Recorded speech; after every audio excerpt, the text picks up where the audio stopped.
هذا البرلمان فلا حديث إلا وسطه، ولا حوار إلا فيه، ولا حوار في غيره، ممن يدعون من أذلونا وسلطوا علينا الصراط، يدعونهم اليوم بأساس شرعية توافقية. ايش معناها شرعية توافقية وشرعية انتخابية؟ هي خيانة للشعب الشرعية التوافقية.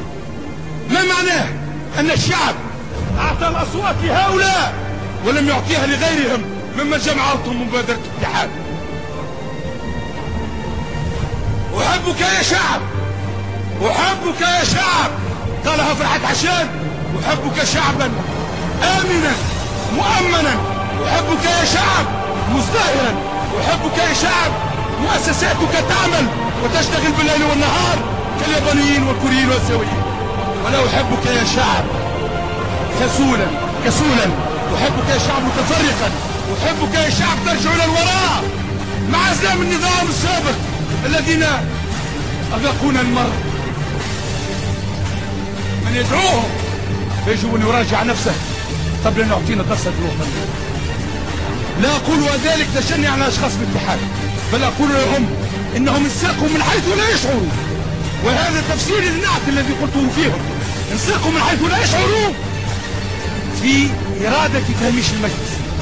هذه المنارة برلمان تونسي كانت صيحة نقلها شهداء 9 أبريل كانوا يدون ببرلمان تونسي من أجل هذا، كي تطرح فيه قضايا الوطن ولا تطرح في غيره.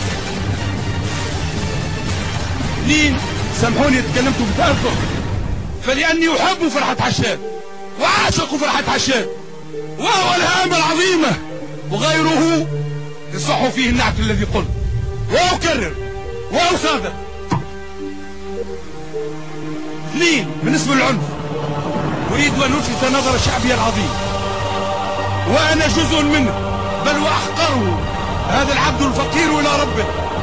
أقول كل شيء مقبول في بلادنا إلا العنف، وسيما العنف السياسي. يجب أن نرسل رسالة إلى شعبنا أننا شعب آمن، عندنا 3000 سنة حضارة، ما لازمناش نضربوا بعضنا مهما اختلفنا في الرواية. أنا ضد ضرب إبراهيم قصاص، أنا ضد إبراهيم، ضد ضرب أي شخص تونسي مهما كان مهما اختلفت معه في الرأي. فاللكمات يجب أن تكون بالكلمات. وهنا أقول أننا عندما نبذل العنف السياسي يجب أن نتعظ نحن الأول قبل أن نرمي الأمر على غيرنا ونرمي عليه المولوتوف. يجب أن نتعظ أن العنف مآله الفوضى ومآله مسار لعديد البلدان. العنف تنهار به الأمم وتنهار به الحضارات.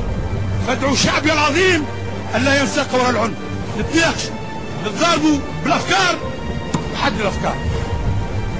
وأريد أن أحيي وزير الداخلية لا حبا فيه، فهو يعرفني أنني لا أجامل أحد، أن رغم قصر المدة التي أمضاها فهو شخص أثبت فاعليته في تقليص من حجم الفوضى العارمة التي كانت قبل قدومه إلى الوزارة.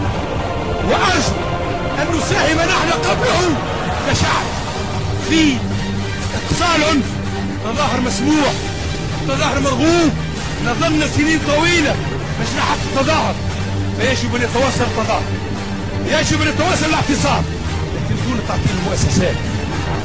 واللي يدعونا إلى دروس الوطنية يمشوا يقولوها لأرواحهم. الاعتصام لا يجب أن يوقف أي مؤسسة دقيقة بحسابها. الشعوب ما تنتظرش، واليابانيين عمرهم ما ضربوا، يعمل لك شارع حمراء فقط ويخدم. وادعو الشعب إلى العمل. هذه القيمة العظيمة التي أضحت تحت حذائنا اليوم، اللي كركب في الإدارة كركب، واللي يحطوه معلم ما يحبش يمشي، واللي يحطوه مدير ما يحبش يخدم. أدعو شعبي إلى العمل.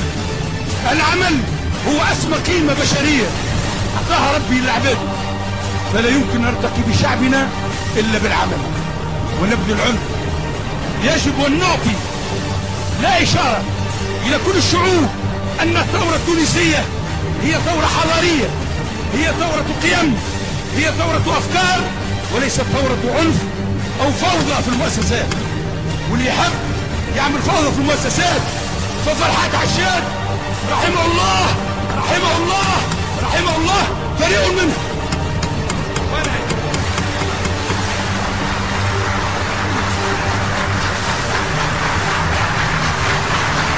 شكرا سي نجيب الحسني.